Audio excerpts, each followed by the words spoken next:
Yun, so what's up mga kuys? So, paano ko nga ba ginawa tong DIY projector lamp na may Sharingan? Ito na. So, kailangan i-dismantle tong projector niya. Ito yung main projector lens. Ano ba tawag dito? Lens ba?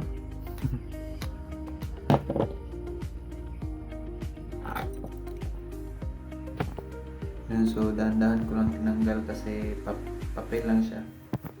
Baka masira.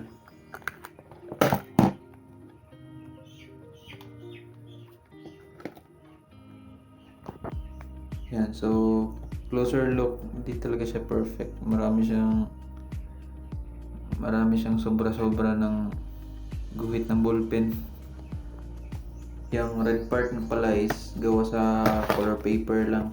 Tapos yung itim niya is dinrawing ko lang gamit yung ballpen or yung sign pen. So ito naman yung gamit ko sa white na part. Hindi ko alam kung anong tawag dun. Basta glossy siya. Maganda kasi siya gamitin kasi nagre-reflect yung white niya, ilaw niya. Mas lumalakas lalo yung ilaw kapag itong white na ginamit ko. Hindi siya bond paper.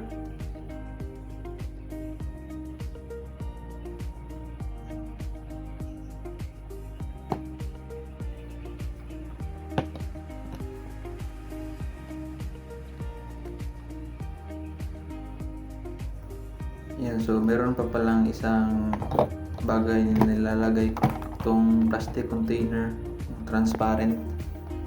Mas maganda to gamitin kasi nagre-reflect din yung ilaw niya dito para mas malakas at ma-project niya ng maayos yung Sharingan.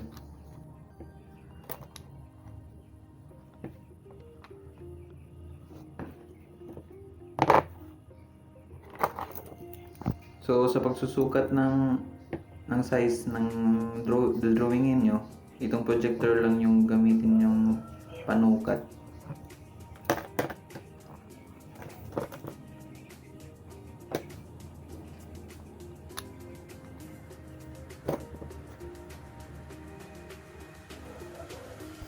Yan, so wala akong sample na plastic container kasi ginamit ko dun sa nakakabit ngayon sa motor. So let's assume na lang na meron yan. Sa mga projector nga pala, iba-iba yung wirings niya. So dito, ito yung freebie ng Modify All Eye.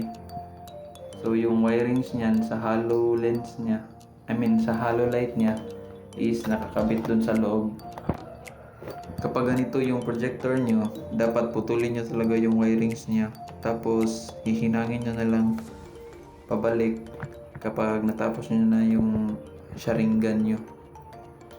Kasi kaparehas dito, tinanggal ko siya tapos ginawan ko ng ibang linya. Nasira lang yung hollow niya. Hindi naman siya actually nasira. Humina lang yung ilaw niya. Itong isa naman is nabili ko sa Shopee. Color blue. Pero maliit yung projector niya pero malaki ang hollow light niya. Pero yung hollow light niya may iba ng wires yan. Yung pink at white.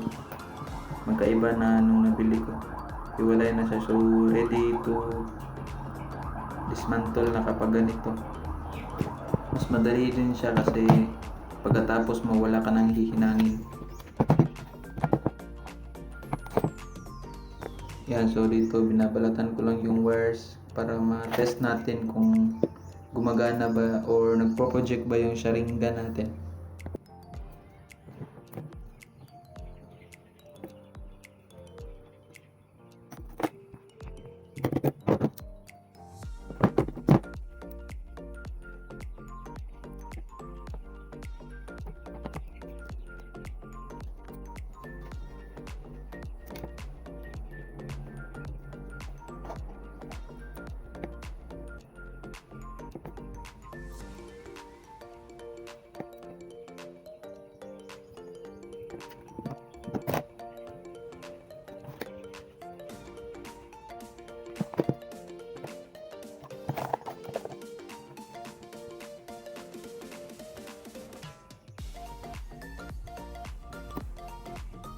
Yan, so ito yung kagandahan ng white na ginamit ko na papel kasi malakas siyang mag-project. Malakas siyang mag-project ng ilaw. Tsaka yung red na color paper, mas napapalakas din niya yung color red na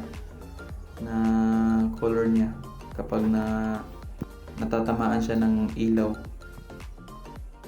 So bago nyo ikabit lahat, itong mga butas dito dapat matakpan nyo para hindi mabasa yung ilalim niya. Kasi nagmo-moist, papasukan kasi yan ng moist kapag malamig yung panahon or galing sa ulan. Napapasukan niya yan ng tubig. Yan, so magkaiba sila ng size ng projector, yung blue at yung modified na brand. Pero kung may budget kayo at ayaw nyo yung ganitong process, meron naman tayong tinatawag na backlit film na pwede nyong ipaprint na lang sa mga nagpiprint ng tarpaulin. Dito kasi sa amin walang nagpiprint ng ganon, kaya wala akong nahanap. Ito yung mga sample niya. Yung sa mga sinihan, yung mga ganyan. Tapos yung mga menu sa restaurant. For example, yung sa Jollibee na menu nila sa taas ng counter. Yun, backlit film din yun. Yan, so ito yung sample na mga nagawa ko.